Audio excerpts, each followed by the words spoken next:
السلام علیکم، میں نشاط احمد آپ تمام ساتھیوں کا بہت بہت استقبال کرتا ہوں، خیر مقدم کرتا ہوں، ویلکم کرتا ہوں آپ کے اپنے ہی YouTube channel G S online پر۔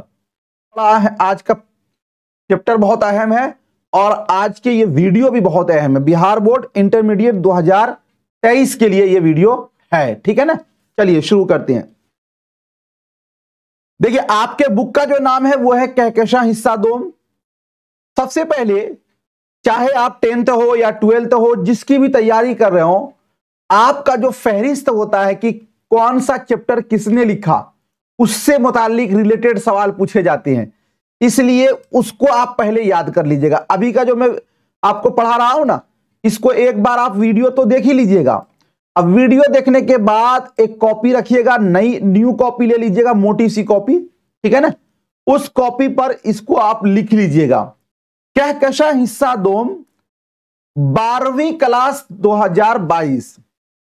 دیکھیے سب سے پہلا جو چیپٹر ہے، اس چیپٹر کا نام ہے نذیر احمد کی کہانی، کچھ میری کچھ ان کی زبانی۔ کیا نام ہے چیپٹر کا؟ پہلا چیپٹر کا نذیر احمد کی کہانی، کچھ میری کچھ ان کی زبانی۔ اور یہ جو چیپٹر ہے ساتھیوں، یہ آپ کا خاکہ ہے۔ کیا ہے؟ خاکہ۔ اور اس کو لکھنے والے ہیں مرزا فرحت اللہ بیگ۔ اب اس سے 3 سوال آپ کو پوچھا جاتا ہے کہ مرزا فرحت اللہ بیگ نے مندرجہ ذیل میں کیا لکھا، اور یہی دے دے گا آپ کو، خاکہ دے دے گا۔ یا پھر آپ کو یہ پوچھا جائے گا کہ اردو کا سب سے پہلا خاکہ کون ہے، تو نذیر احمد کی کہانی، کچھ میری کچھ ان کی زبانی، ٹھیک ہے نا؟ یہ آپ یاد رکھیے گا۔ چلیے اگلا سوال ہے آپ سے، مضمون جانتے ہیں، نبندھ جس کو بولا جاتا ہے ہندی کے اندر، یہ آپ کا ہے مٹی کا تیل۔ مٹی کا تیل، اس کو لکھنے والے ہیں خواجہ حسن نظامی، اور یہ ایک مضمون ہے۔ کیا ہے؟ مضمون ہے، ٹھیک ہے نا؟ اس کے بعد اگلا جو ہے آپ کا وہ ہے بعض پرانے لفظوں کی نئی تحقیق۔ بالکل شانتی سے سنیے، اتنا اچھے طریقے سے سنیے کہ ابھی یاد ہو جائے، پھر دوبارہ ویڈیو دیکھیے گا، یاد ہو جائے گا، ٹھیک ہے نا؟ جی ہماری کوشش بھی یہی ہے۔ دوسرا جو آپ کا ہے وہ ہے جی مٹی کا تیل، اس کو لکھنے والے ہیں خواجہ حسن نظامی، اور یہ کیا ہے؟ آپ کا مضمون ہے۔ تیسرا جو چیپٹر ہے آپ کا وہ ہے بعض پرانے لفظوں کی نئی تحقیق۔ کیا ہے؟ بعض پرانے لفظوں کی نئی تحقیق، اس کو لکھنے والے ہیں سید سلیمان ندوی، اور یہ بھی مضمون ہے۔ یاد رکھیے گا، کبھی کبھی پوچھا جائے گا مندرجہ ذیل میں مضمون کون ہے، یا سید سلیمان ندوی کی لکھی ہوئی مضمون کون سی ہے، تو بعض پرانے لفظوں کی نئی تحقیق۔ انشائیہ کیا ہے؟ انشائیہ کیا ہے؟ اس کو وزیر آغا نے لکھا ہے، اور یہ بھی آپ کا مضمون ہے۔ اس کے بعد دیکھیے انشائیہ جو ہے آپ کے چیپٹر مطلب بک کے اندر ایک ہی ہے، وہ ہے جے ہجرت۔ کیا ہے؟ ہجرت نام سے کیا ہے؟ انشائیہ ہے، جس کو احمد جمال پاشا نے لکھا ہے، اور یہ کیا ہے؟ انشائیہ ہے۔ اور ایک ساتھیوں داستان ہے۔ کیا ہے؟ داستان، جس کو ہم لوگ باغ و بہار کے نام سے جانتے ہیں، میر امن دہلوی نے لکھا ہے۔ یہ ایسا چیپٹر ہے داستان، باغ و بہار، جس سے ہر سال 3 سے 5 نمبر کا سوال آپ کو پوچھا جاتا ہے۔ کتنے نمبر کا؟ 3 سے 5 نمبر کا سوال آپ کو پوچھا جائے گا۔ اس کے بعد آپ نے سمجھ لیا داستان کے بارے میں۔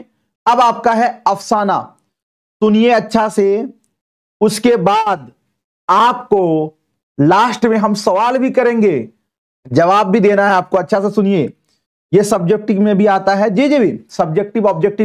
پہلے پورا ویڈیو سنیے گا، اس کے بعد آپ کچھ سوال کریں گے ہم سے، ہم ضرور جواب دیں گے۔ چلیے دیکھیے افسانہ دیکھیے سب سے پہلا جو افسانہ ہے آپ کے بک کے اندر وہ ہے ٹوبا ٹیک سنگھ جو ہے، اس کو سعادت حسن منٹو نے لکھا ہے، اور یہ ایک افسانہ ہے۔ ایک بات اور یاد رکھیے گا، اگر آپ کو پوچھ لے کہ تقسیم ہند سے متعلق افسانہ کون سا ہے، تو ٹوبا ٹیک سنگھ ہے۔